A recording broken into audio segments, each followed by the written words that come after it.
नमस्कार। झारखंड में पहले चरण का मतदान हो गया है। इस बार पहले चरण के मतदान में रिकॉर्ड लेवल पर मतदान हुआ है। इस वीडियो में हम पिछले विधानसभा के चुनाव में पार्टियों की क्या स्थिति थी और उसके क्या परिणाम रहे थे, ये समझेंगे और अभी के रुझान में कौन आगे है इस पर बात करेंगे।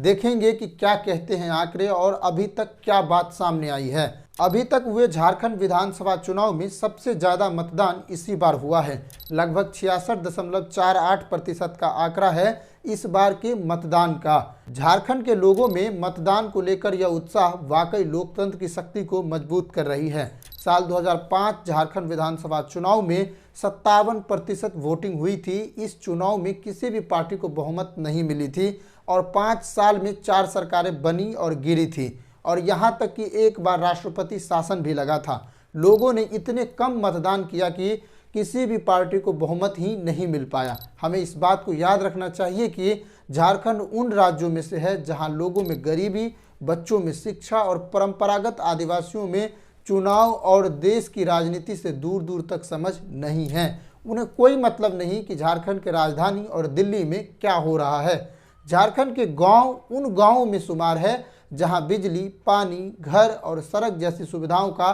काफ़ी अभाव है, लेकिन लोगों में हालात बदलने का जज्बा है और वो दिखता भी है। लोगों में चुनाव को लेकर जागरूकता बढ़ी है और ये आंकड़ा साल दर साल बढ़ता गया है। आज इस रिकॉर्ड तक पहुंची है। अगर बात करें साल 2009 की विधानसभा चुनाव की तो उसमें 56.97% वोटिंग हुई थी, जो कि 2005 के हुए विधानसभा चुनाव के बराबर ही रही थी। इस बार भी किसी एक दल को बहुमत नहीं मिल पाया था और 5 सालों में 3 बार सरकार बनी थी और गिरी थी। लगभग 2 बार राष्ट्रपति शासन लगा था। इसके बाद साल 2014 के झारखंड विधानसभा चुनाव में लोगों ने इस बनती गिरती सरकारों से तंग आकर रिकॉर्ड स्तर पर वोटिंग की और 66.42% का आंकड़ा दर्ज किया, जो कि पिछले विधानसभा चुनाव से लगभग 10% ज्यादा थी और झारखंड के बंटवारे के बाद पहली बार एक स्थिर सरकार बनी थी और 5 साल तक चली भी थी। 2019 के विधानसभा चुनाव में 65.18% मतदान हुआ, जो लगभग पिछली बार के बराबर ही है और इस बार भी एक स्थिर सरकार बनी। हालांकि हेमंत सोरेन के जेल जाने के बाद मुख्यमंत्री पद से इस्तीफा देना पड़ा था, लेकिन फिर जेल से आने के बाद वह अपनी कुर्सी फिर से संभाल ली, तो यह कह सकते हैं कि सरकार स्थिर ही रही। झारखंड के पहले चरण के मतदान में झारखंड मुक्ति मोर्चा ने 23 उम्मीदवारों को उतारा है। कांग्रेस ने 17 उम्मीदवारों को और आरजेडी ने 5 सीटों पर अपने उम्मीदवारों को उतारा है, जिसमें 2 सीटों पर कांग्रेस और आरजेडी फ्रेंडली फाइट कर रही है। ये तीनों गठबंधन में चुनाव लड़ रहे हैं। कुल मिलाकर इसमें इंडिया गठबंधन की ओर से मिला जुला उम्मीदवार उतारा गया है और जीत के लिए किस्मत आजमाई जा रही है। वहीं एनडीए के तहत पहले चरण के 43 सीटों में से 36 सीटों पर भाजपा के उम्मीदवार है, जिसमें आजसू के 4 उम्मीदवार और नीतीश कुमार के जदयू से 2 उम्मीदवार और चिराग पासवान की लोजपा से 1 सीटों पर उम्मीदवार है। इन 43 सीटों में 20 सीटों को अनुसूचित जनजाति के लिए आरक्षित किया गया है और यही सीटें तय करती है कि रांची का रास्ता किसके लिए साफ होगा और कौन सत्ता में आएगा।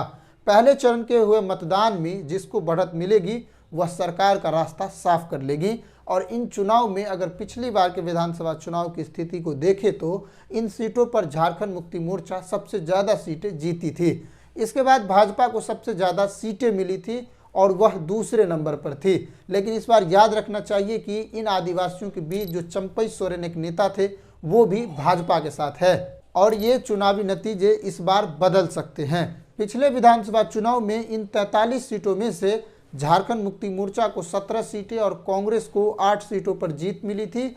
वहीं बीजेपी को 13 सीटों पर जीत मिली थी और लगभग 2 सीटों पर निर्दलीय विधायक चुने गए थे। लेकिन इस बार का ये आंकड़ा बदल सकता है। अगर खेमे बदले तो सत्ता भी बदल जाएगी। इस बार के चुनाव में भाजपा झारखंड के चुनावी राजनीति को होशियारी से समझा है और इसे जीतने के लिए उसने सारे उपाय किए हैं। भाजपा ने बहुत हद तक लोगों को यह समझाने में कामयाब रही है कि वर्तमान की सरकार भ्रष्टाचार में लिप्त है और वह आपकी भविष्य को उज्जवल नहीं कर सकती है और लगातार ईडी की रेड से जनता में ये संदेश जाने लगी कि सरकार में भ्रष्टाचार है और यही कारण है कि भाजपा को झारखंड में इस बार पिछले विधानसभा चुनाव के मुकाबले बढ़त मिलती दिख रही है।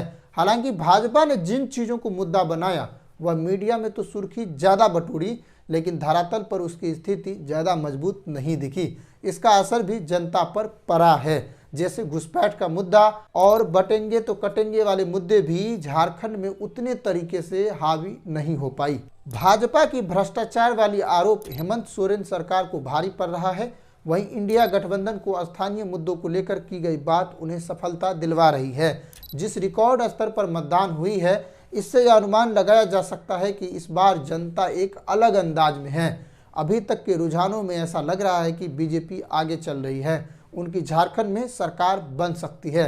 लेकिन अभी और आंकड़े आने बाकी है। इस अनुसार और साफ होगा कि स्पष्ट रुझान क्या कहता है और किसके पाले में ये चुनाव नतीजे जा रहे हैं। लेकिन इंडिया गठबंधन दूसरे चरण के मतदान में अगर कमाल कर पाई तो हो सकता है कि उनकी सरकार बन जाए, क्योंकि कांग्रेस भी अपने आदिवासियों के बीच पकड़ को लेकर एक मजबूत स्थिति में है। उनके पास अच्छे नेता है।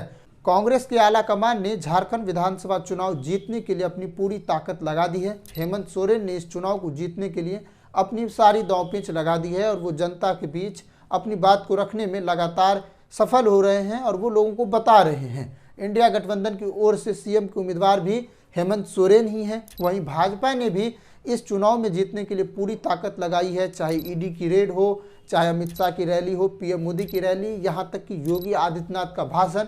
झारखंड में एक चुनावी माहौल को बनाने में एक अच्छा मटेरियल हुआ है। इंडिया गठबंधन उनके मुद्दों को काटने में जुटी रही जो बीजेपी उठाती रही है। बहुत हद तक सफलता भी मिली है। महागठबंधन यानी इंडिया गठबंधन ने पिछले विधानसभा चुनाव में 28 सीटों पर जीत दर्ज की थी और बीजेपी को सत्ता से हटा दिया था। लेकिन इस बार यह सियासी हालात बदलता दिख रहा है। अब देखिए इसके परिणाम किस तरीके से बदलते हैं। अगर एक और आखिरी आंकड़े पर बात करें तो साल 2019 के विधानसभा चुनाव में 81 विधायकों में से 45 विधायकों को हार झेलनी पड़ी थी। वहीं 2014 में 55 विधायकों को हार झेलनी पड़ी थी। ऐसे ही 2009 के विधानसभा चुनाव में 61 मौजूदा विधायकों को हार खानी पड़ी थी।